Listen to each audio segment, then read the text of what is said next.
Yo guys, what is up? It is Master Darius here, bringing us here Halo 5 Guardians commentary. And today we're going to be covering Community Action Sack, which is the newest playlist that launched last Friday for Halo 5 Guardians. And yeah, finally, we have Action Sack. It's finally here in Halo 5. It took long enough to add this mode in, which is quite surprising because Forge has crazy amount of potential. And it's quite easy to find these cool creative modes, but I guess it's finally there and it's about time it's there. But anyway, so Action Sack, this is the first Action Sack mode of any Halo iteration to feature both, well, all three kind of modes you would expect in custom games, such as 4v4 modes, Infection, and FFA modes. So I'm going to be doing like an overall review of this playlist here, and to reach that final conclusion, we're going to be reviewing each individual mode featured in Action Sack one by one, and we have 8 modes featured in Action Sack at launch right now. So it did launch with 8 modes and maps, and they did say more will be added into the future, and I'm looking forward to that because of the crazy amount of stuff they could add more into Action Sack. So let's get started off with Paintball Junkies, which is basically a breakout style 4v4 mode, and it's featured on a map. So we're going to be talking about the map because the map is a big important factor if you want a paintball type mode. Now me personally, I think this map kind of delivers in creating a paintball style battlefield, because first of all there's a lot of areas for cover, and that's what kind of is required for a paintball styled environment, and there's also a lot of space for players to push up at the same time. So there's a lot of areas to take risks in, but you won't be as easily punished in them, so that's quite good.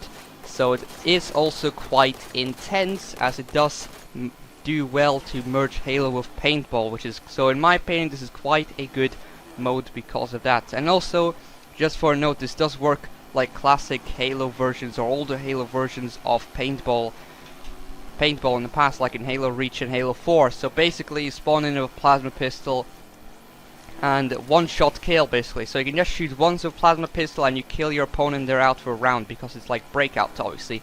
So it does work just like classic paintball, and I think the map is really well suited for paintball in my opinion. So moving on to my personal favorite. This is my personal favorite. I hope they never take this out. This is Mongoose Sumo. And I would say this is probably the most relaxing, casual fun there is in any Halo, actually. This is so good. So you have 4v4 Mongooses, and the aim is to knock players off of your Mongooses as the ring gets smaller. So this is like a sumo ring. The sumo ring gets smaller with the scripting, and you have to just knock players off, and you knock them off and they're out for round. In my opinion, this is the perfect mode to be put into Action Sack, which fits the purpose of Action Sack, where anyone can come in from work or school and just have a few laps, or where you can just chill and play around or goof around, just having some chaos around the sumo ring. This is definitely my personal favorite, and to me it never gets old, so keep it. The only thing I suggest, why not add Mongoose Sumo FFA for the lols? This will definitely be chaotic, so Mongoose FFA, please make it happen maybe. Moving on, we have Minotaurs, and Minotaurs is the Infection mode featured in Action Sack. So you have 2 Mantises at start versus 6 survivors, and they have to hunt survivors in a maze-like environment. So the infected survivors spawn as Mantises. First of all, huge amount of points for the epic Titanfall like entrances, nice not to Titanfall for Mantises.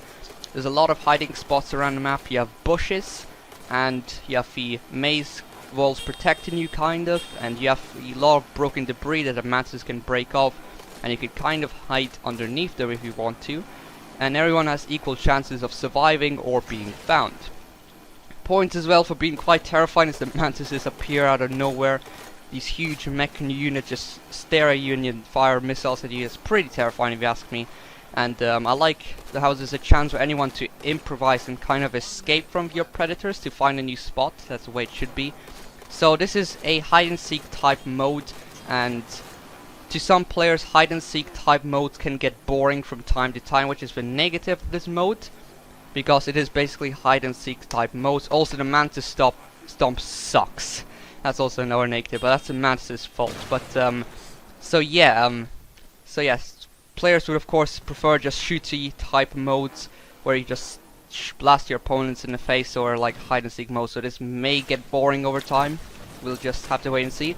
Moving on, next is Ground Pound Arena, and me personally, I think this has the biggest issue, this mode. So this is the FFA mode found in Action Sack. So Ground Pound Arena, this is basically super ground pound, so you can kind of feel like Superman as you collide with other players in a ridiculous speed. The ground pound radius is also buffed to make matches finish faster, and easier of course, because you don't want players missing all the time, because it is quite big, and yeah, players would definitely miss quite a bit. But anyways, the mode is quite fun, and it can be quite difficult actually, well, quite annoying, because you have a beam rifle as a starting weapon for some reason, which is the biggest problem in my opinion, because you have these people that can camp behind crates or whatever, and they can just snipe people which are hovering mid-air, which is kind of annoying, or people that just landed from the ground pound, or spawn kill people. Yeah, the spawn's kind of terrible, but that's because it's a really tiny arena, but whatever. So I've seen some people that finished first place, and it's up to it's a 20 kill mark, and the tool destruction was 18 kills of a beam rifle. That's not a way it's supposed to be, especially you have a mode called Ground Pound Arena. So I think, and yeah, the beam rifle kills do count towards the score, which is quite ridiculous as well. So to improve this, the obvious solution is to have Magnum or even Plasma Pistol start, so you can just focus on Ground Pound, which is basically what this mode is after. So why the hell are beam rifles there? So anyway, moving on, next we have a creative Griffball 4v4 inspired mode, which is called Riftball. This is anti-gravity. There's anti-gravity all over the map, which is pretty cool. You can run in the ground, but you have some people hovering mid-air and quite a speed actually, so you can have the opportunity to ground pound on people, and this is a very interesting creative spin on Griffball in my opinion. A lot of people say this is the fan favorite. Me personally, I like sumo more than anything. But the way to score is also quite interesting. On each side you have the doors closing and they open once in a while. And it's a nice nod to Ricochet, because you can score by throwing the ball in. Just like in Ricochet. Man, I actually miss Ricochet. It needs to come back in some way or another in matchmaking. Hopefully Ricochet at least can make a return into Action Sack someday. I won't mind. So anyway, so you have also sticky grenades. And kind of satisfying if you can stick people across the map. Kind of cool. And yeah, it's really chaotic as well. As you can imagine, you have people hovering air and people running down. I think for radius on the gravity hammer is slightly increased as well in mid-air, so it's kind of pretty cool. So yeah, like, it's pretty creative. So moving on next to Tank World, which is the breakout type 4v4 mode on a tank type environment. So it's kind of a nod to World of Tanks. I think this is inspired by World of Tanks. But basically this mode is all about you could put damage into the tanks first, which is the way tanks work in every Halo. If you put damage in the tank first, you most likely win, unless the tank can somehow get away or has a buddy next to him somewhere. So the map has 3 lanes, which is actually good. So the map is kind of really important to make Tank World work. So the map does have 3 lanes. It has high vantage points, so this is a positive right there. So you have the 3 lanes which allow for different opportunities to approach the enemies. For example, there's also tactics involved, so you can kind of stick together in one lane or split up, which is a positive. So there is some tactics at least involved, and this is obviously inspired with World of Tanks like I just said. So this is also another super casual and chill mode, nothing to take seriously at all. However, I find this another mode that could get stale over time, and the way to kind of break this repetitiveness is to actually, for a creator, to create a few more map environments designed for this mode obviously. Moving on next, Husky Raid. I think this Husky Raid mode has a few problems as well. We're going to be getting into. This is a CTF 4v4 type mode inspired, well, very similar to the Halo 4 version of Husky Raid. Husky Raid has existed quite a while actually. I'm not sure if it existed in Halo 3, but I definitely played it in Halo Reach and Halo 4. Husky Raid is definitely a chaotic mode. It is similar, it is basically Fiesta CTF on this crazy narrow laned map, and you have these random weapons you can spawn with, obviously like Fiesta, power weapons, anything, any crap whatsoever. Snipers are obviously very powerful on this map, and they're really overpowered. So yeah, there's a few problems with this. I think the spawns are too narrow, because you can easily kind of get spawn killed on the map.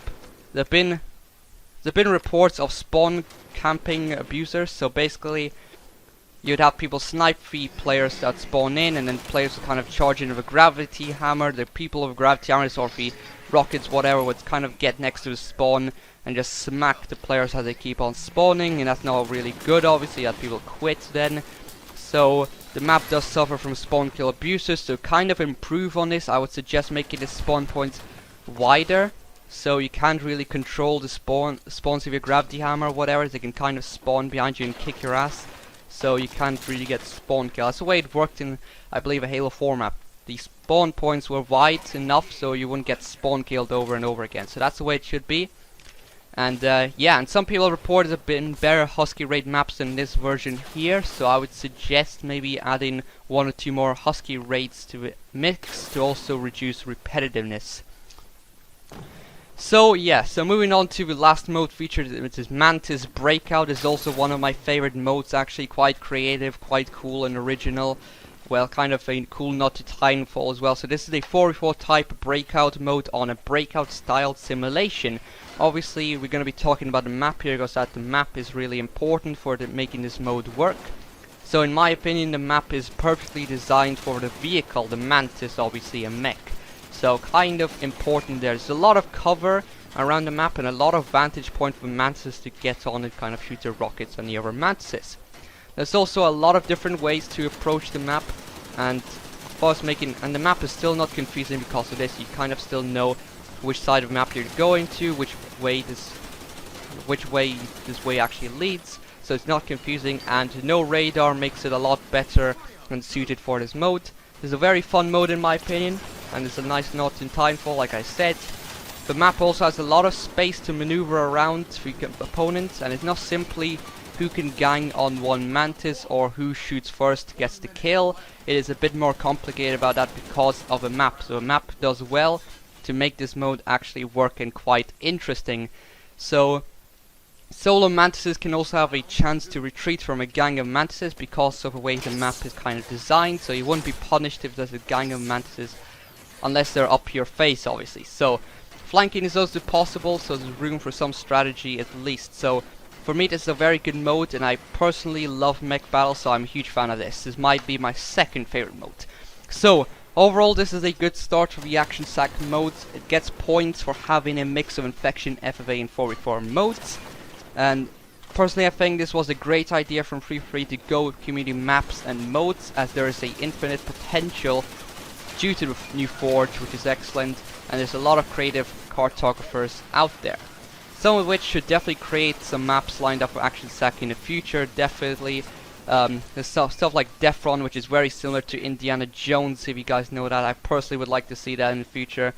And this is cool how this feels like a fun custom game experience by matchmaking. So the players, if you for example don't have many friends that play custom games all the time, or can't be bothered to search up custom game lobbies online, it's quite easy for you to just hop on matchmaking some randoms and kind of have this custom game type experience. So that's a huge positive right there. And another one, this thing nails casual fun experience. There's no sign of competitive, sweaty modes whatsoever, if you guys are wondering that. And more modes should definitely be added into for more variety. Sometimes I would suggest Free to take out some of the less favorable modes and replace them with new experiences such as Defron, which I personally want to see every once in a while to keep things really fresh. However, I want Sumo to stay. Please make it stay. I love it so much. And so, in the meantime, I would suggest these modes, which I already talked about, should be tweaked to be improved overall. And lastly, where is Super Fiesta? Of all the developer modes, I think Super Fiesta is one developer mode which definitely deserves to be in the Action Sack playlist. So we can't get Super Fiesta permanently. I think it should be in Action Sack permanently, so why not? It's a really good mode. So anyway, hope you guys enjoy, and I hope you guys enjoy Action Sack. If you have anything else to add, you can add it in, and I'll see you guys next time. Peace.